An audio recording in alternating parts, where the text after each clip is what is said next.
If you've ever wired an Ethernet cable and thought, wait, do I use T568A or T568B? Well, you're not alone. And here's the twist. One of the biggest myths is that one is faster than the other. So on today's video, I'll show you the real differences, the common misconceptions, and we'll physically wire the T568A as well as the T568B and the lesser known crossover cable. And by the end of this video, you'll know which configuration to use in your network. I'm Michael Scott and not the one from the office. These are our demands. This is what we want. Our balls are in your court. So first, what exactly are T568A and T568B? T568A and T568B are the two approved wiring pinouts for terminating all twisted pair Ethernet cables. This includes Cat5e, Cat6, Cat6A, Cat7, and Cat8, and maybe even Cat9. These cables use the same 8 wires, and the only physical differences between T568A and T568B is that the green and orange pairs swap positions. If this sounds complicated, don't worry. I'll show you exactly how to wire both of them. But first, let's talk about the facts. When it comes to T568A and T568B, if both ends are wired correctly, performance is the same. Same speed, same bandwidth, and same reliability, assuming your termination is clean. The wiring pinout for both terminations is on the screen. So first, let's terminate the T568A plug. For this install, we're going to use Cat6 UTP. This stands for Unshielded Twisted Pair. And we'll also use standard Cat6 UTP gold-plated connectors. Matching the cable type and the connectors is important. If the cable and the connector do not match, you can end up with a cable that looks fine, but has irregular faults, noise issues, or even fails certification. And if you want to learn how to install the EZ RJ45 pass-through connectors, I'll have a link here and at the end of the video. Make sure to give it a watch, it's a great tutorial. It's so good, it even went viral. Alright, step 1, you can add a boot strain relief cover if you want. These boot covers help protect the fragile RJ45 connector, but are not mandatory. Next, score then strip the jacket about 1 to 1.5 inches. You can use the RJ45 crimping tool to strip the wires, or dedicated wire strippers. Whichever you choose, most importantly, don't nick the conductors.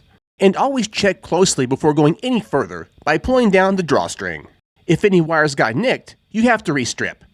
Now on to step 2, untwist all 8 wires.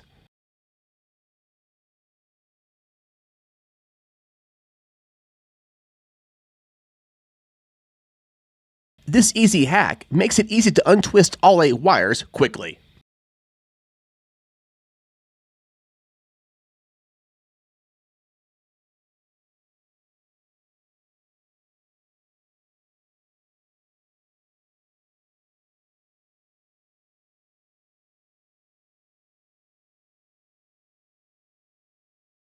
And you also want to straighten the wires as much as possible. Okay, step 3, we have to arrange the wires in the T568A configuration. Starting from left to right, white, green, green, white, orange, blue, white, blue, orange, white, brown, brown. Alright, step 4, flatten all the wires and push them together closely. I found using the end of a table makes this process much easier. After all 8 wires are straight and flat, you want to make a clean cut of all 8 wires. So make sure to use very sharp scissors. These scissors from Milwaukee Tools is pretty awesome, and I'll have links in the description below. When cutting these wires, the length should be around 3/4 of an inch, or slightly less. This will allow the jacket to go far up into the connector. However, if the wires are too short, they will not make contact with the pins at the end of the connector. Alright, step 5, insert the wires into the plug. Make sure each conductor goes fully into its channel, and no wires get kinked or moved into a different order. And the jacket should slide far enough into the plug for strain relief. Okay, on to step 6. It's time to crimp the plug. The RJ45 crimper I'm using is from a company called Commercial Electric. This crimper is used for standard Cat5e and Cat6 plugs. And this crimper is outstanding, and I'll have links in the description below. Insert the plug into the crimper as far as it will go. Then squeeze down on the crimper until you hear a snap. One crimp is all you need. Alright, the last step is step 7, and you want to test the cable. And any tester will do. I have 2 cable testers. One is professional, and the other is a budget tester. The professional tester is from a company called NetAlly. This is the LinkRunner AT3000. This tester is designed for IT and networking pros. It has a ton of features, including cable test. And if you're interested in this tester, I'll have links in the description below. My second tester is a budget tester from Klein Tools. This is the VDV Scout Pro 2. And it's a fantastic budget tester that's very reliable. However, Klein Tools has discontinued this model. The newer model is the VDV Scout Pro 3. This model is a little more pricier, but it does have more features. If you're interested in the Scout Pro 3, links will be in the description below. If your new cable passed the test, it can now be used in your home or business network. Okay, now it's time to wire the T568B configuration. And we're going to use the same parts and tools as we did for the T568A configuration. Alright, step 1, you can add a boot strain relief cover if you want.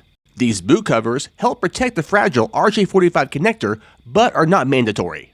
Next, score, then strip the jacket about 1 to 1.5 inches.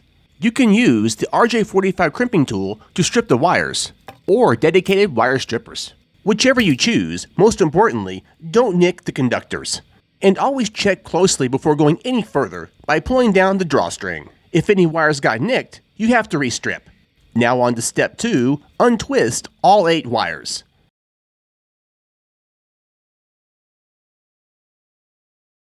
This easy hack makes it easy to untwist all 8 wires quickly. And you also want to straighten the wires as much as possible.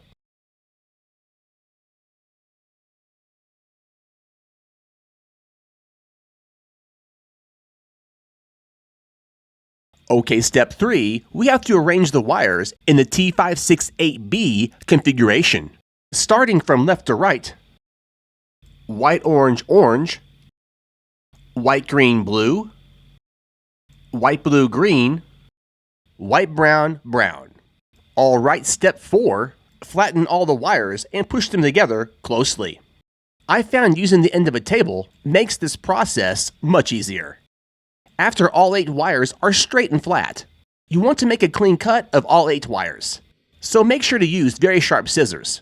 These scissors from Milwaukee Tools is pretty awesome, and I'll have links in the description below. When cutting these wires, the length should be around 3/4 of an inch, or slightly less. This will allow the jacket to go far up into the connector. However, if the wires are too short, they will not make contact with the pins at the end of the connector. Alright, step 5, insert the wires into the plug. Make sure each conductor goes fully into its channel, and no wires get kinked or moved into a different order. And the jacket should slide far enough into the plug for strain relief. Okay, on to step 6. It's time to crimp the plug. The RJ45 crimper I'm using is from a company called Commercial Electric. This crimper is used for standard Cat5e and Cat6 plugs. And this crimper is outstanding, and I'll have links in the description below. Insert the plug into the crimper as far as it will go. Then squeeze down on the crimper until you hear a snap. One crimp is all you need.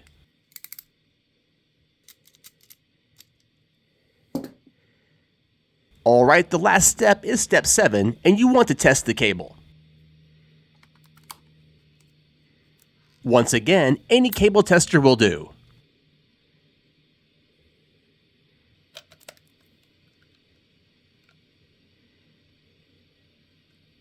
If your new cable passes the test, you can now use it in your home or business network.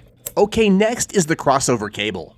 To make a crossover cable, wire one end T568A and the other end T568B. Bam! You've got a crossover cable. And like I said before, crossover cables are not necessary anymore. And this is thanks to Auto MDIX technology. Now let's talk about common misconceptions. Myth number 1, T568B is faster. That's false. If both ends match, A and B perform the same. Speed issues are almost always due to bad crimps, too much untwist, jacket not seated, wrong category parts, or a damaged cable. Myth number 2, T568B is more modern. That's false. Both are recognized by the standard and both work. What's common depends on where you live and what's already installed. My personal experience is that T568B is more commonly used, but it's not more modern, and I would say it's more popular. Myth number 3, T568A is for phones, and T568B is for internet. This gets exaggerated. Both can carry data just fine. The history is that T568B matches the older AT&T T568A coloring code, which is why it became widely used in many installs. T568A is often described as more compatible with older US telephone wiring conventions in some cases. Myth number 4, if you mix A and B, it's still fine. If one end is A and the other is B, you just built a crossover cable. Many years ago, a crossover cable was used to connect two PCs or two switches. But in the modern age, Ethernet ports on PCs, switches, and routers support a feature called Auto MDIX. This feature automatically detects the link and swaps the pairs electronically, so a normal straight-through cable works in almost every case. However, the clean rule is pick one standard and stay consistent end-to-end. So when it comes to T568A and T568B, which one should you choose for your home or business network? The rule of thumb is to use whatever your home, office, or patch panel is already using. Being consistent beats everything. If you're adding to an existing network wired as B, then keep using B. If a job spec requires A, then use A. If you're starting fresh at home, either is fine. Just label it and stick with it everywhere. My personal opinion is go with T568B for your home network. It's the most common configuration, and when you buy cables, they are almost always T568B. And with that, guys and gals, make sure to like, share, subscribe, and comment. And for the love of great Ethernet, hit the bell notification.